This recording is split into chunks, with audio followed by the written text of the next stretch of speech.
আপনিও কি চাইছেন আপনার ছাদে রং বেরঙের হাইব্রিড নয়নতারা করতে? তাহলে ভিডিওটা কিন্তু আপনার জন্য, স্কিপ করবেন না। আমরা জানি দেশি নয়নতারাগুলো যত সহজে হয়, হাইব্রিড নয়নতারাগুলো কিন্তু তত সহজে হয় না, একটু সমস্যা থাকে।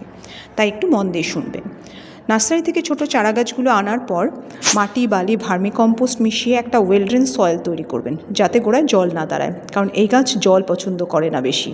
অল্প অল্প জল দিতে হয়, বেশি জল হলে গোড়া পচা বা কাণ্ড পচার সমস্যা থাকে। গাছ লাগানোর পর থেকে গাছ যখন একটু বাড়তে শুরু করবে, নিয়মিত পিঞ্চিং করে যাবেন, যাতে গাছটা ঝোপালো হয়। ঝোপালো হলে প্রচুর ফুল হবে, যা গাছকে আরও বেশি সুন্দর করে তুলবে। এরপর 15 দিন অন্তর অন্তর গাছে খোল পচা জল পাতলা করে দিয়ে যেতে হবে, কিংবা মাঝে মাঝে অর্থাৎ মাসে একবার করে মিক্স খাবার দিলেই যথেষ্ট। এছাড়া গাছে ফাঙ্গিসাইড এবং পেস্টিসাইড নিয়মিত স্প্রে করতে হবে। এই গাছে যেহেতু কাণ্ড পচা সমস্যা থাকে, তাই মাঝে মাঝে 15 দিন অন্তর ফাঙ্গিসাইড একটু স্প্রে করে যাবেন, তাহলেই কিন্তু গাছ সুন্দর হবে।